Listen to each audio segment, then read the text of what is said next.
So the last video I did was kind of a two-part purpose. Um, I wanted to say something about Gabby, but I called it I Lie because I wanted to see the engagement on it. And all of a sudden, all these people looked at it, which that means that I'm right about what you guys think, that was the problem. So we're going to go ahead with the polygraph plan. And then this is what I think should happen, and it's the right thing to do. My dad should help get my car out of impound because you did that on purpose. Okay, it was my shelter and you wanted me to die on the street. And my mom should talk to me again. And I don't want to fucking hear from my brother because here's the thing, this is what's fucked up.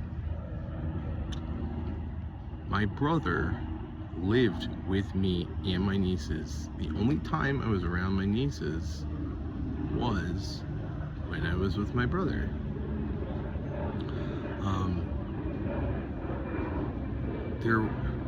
There were times when he would sleep in and I would be up early, and maybe he's alleging something happened then, or maybe he is really thinking about the time I took one of them to the coding club.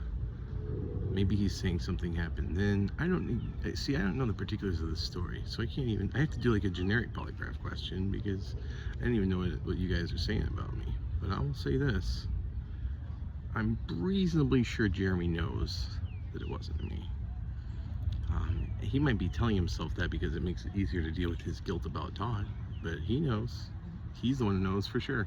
I think only really 4 people know the truth. Me, my brother, and my 2 nieces. I'm also going to say this. When my brother was up in Oregon, one day the little one came down the stairs and said, "I'm afraid of you," to my brother. And he said, he was really hurt by it. He's like, "What's going on?" And she says, "I'm not really afraid of you. I'm just pretending because mommy told me to." So here's the thing. The great thing about my nieces, and I don't know if this is true for all kids because I don't have a lot of experience with kids, but they're not liars. So I'm sure in this, my brother has tried everything he could to say, "Wasn't it Uncle Aaron? Didn't Uncle Aaron hurt you? Didn't?" And they're like, probably, "No, Uncle Aaron was fucking cool." Well, I didn't say fucking, but you know, although she did quote my lyrics one time. And that was the F word in the lyrics, but she's like, "Yeah, Uncle Aaron was cool. He played games with us." And probably for 8 months, he's been badgering them to say something like about me. And they wouldn't do it because they're good kids and they know that they should tell the truth. And so if at any given point my nieces said anything like what Jeremy was wanting them to say, they'd come arrest me. And so this is what I think. I was worried that when I left, that the kids came home from school and Jeremy made up something. And I thought they might believe it. I don't think my nieces do believe it. I think my nieces are very smart and they know. I don't think they understand why my brother's like being weird like that, but they know, they're like, "I don't know, that doesn't sound like Uncle Aaron, and Uncle Aaron didn't do anything to us, and Uncle Aaron doesn't seem like a bad guy." I think they've got a better sense about people than I do. And so I think that plan about when they get taken away, I'm gonna play VR with them again, and I think they'll be happy to see me. I think they probably miss me like I miss them, and that's what we're gonna do. So yeah, I want my dad to make right, just get my car at impound. And by the way, if any of these things are not done, it proves that you guys just hate me for no fucking reason. That you just were looking for an excuse to hate me. So you can continue to hate me, you're allowed to. But now you'll have to admit that you just hate me because for the sake of hating me. You don't have a good reason to hate me. Because this is the thing, right? Like, this is what you're upset about. So when we clear it up, there shouldn't be a problem anymore, right? You shouldn't hate me anymore. But if you do, then it just shows that you're awful parents. And that everybody was awful. So it's a choice between showing the entire world you're a fucking deplorable human being, or for once in your lives taking responsibility for a mistake you made. Because that mistake almost killed me many times and caused me to suffer. And I think I at least deserve an apology once it's over. And part of that apology is going to be getting my car out of impound. I was so terrified when I came back to that Wawa and it was gone. I was like, the world is like 1,000 times bigger when you don't have a car. And not only that, but my only friend who stuck by me, I can't get back to her because she's states away. So I'm stranded alone. And you guys are fucking awful people. And I have to say this.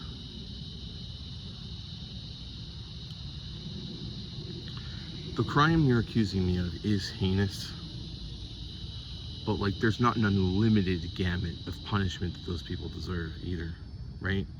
You can't, torture them and stuff. Maybe there's a death penalty if they hurt someone, right? Maybe the death penalty is right.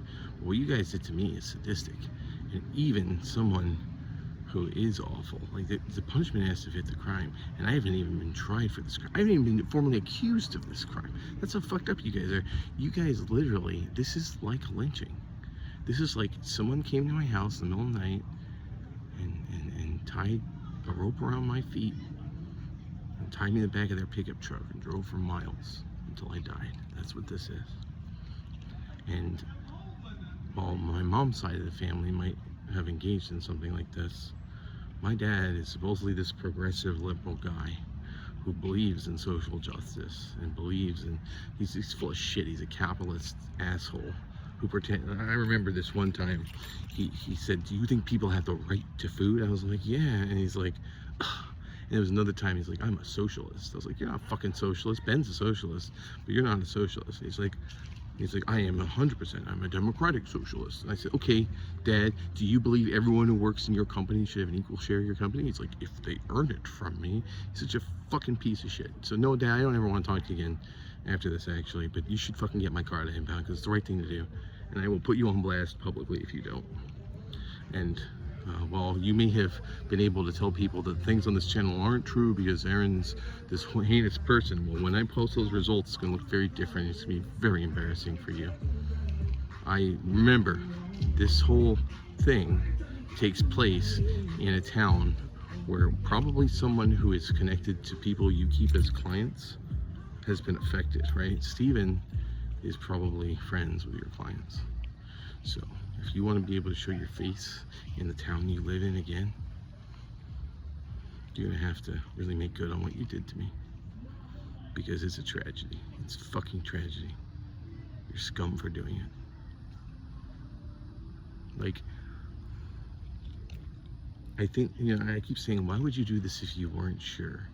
Because it's easier, isn't it? If you're sure, there might be a possibility. Like you might. I don't know how sure you are in your mind that I did this thing. Be like, I don't really want to find out, because if Darren's innocent, then I can't fucking persecute him. But as long as you keep it ambiguous, you'll be like, yeah, he probably did it, and I'm gonna take it out on him. So you're all heinous human beings, all of you. And I'm gonna tell you this though. I don't think my mom thinks I did it. I think my mom is being quiet and waiting for the facts to come in. And they're gonna come in, Mom, and you're gonna know for sure. And I'll talk to you. I think you are upset at the accusations. I think you think there's a possibility I might have done this, but I don't think you're sure. I think you know in your heart, or you want to believe in your heart that I didn't. And I'm gonna show you that that is the right thing, that message that your heart is telling you is true. So, this is what I'm going to say. I am reasonably sure that the American Polygraph Association will help me with this. If they don't, I am going to have to start a GoFundMe. I'm going to call it Aaron's Polygraph Fund, and I'm going to ask people, if you care, to donate to this fund to pay for a polygraph examination. I don't know how much it costs. I'm thinking it's probably under $1,000, but it's probably expensive. There's a machine involved, there's a technician involved. It's probably similar to like a medical bill without insurance. And I'm gonna need help. But I know that people who are interested in the truth and not just interested in executing someone for fun will want to help. And if they have the means to, they will. So yeah, I guess the I lied video proves it, doesn't it? You guys really think I did this, so. Some of you are going to be very happy, and some of you are going to be very disappointed about the same results I'm going to post.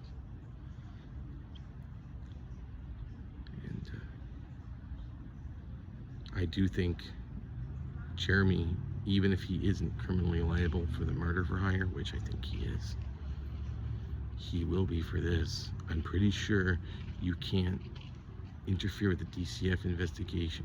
I think, in my opinion, I don't know if the law says it this way, he's Todd's accomplice at this point. He's an accomplice of Todd.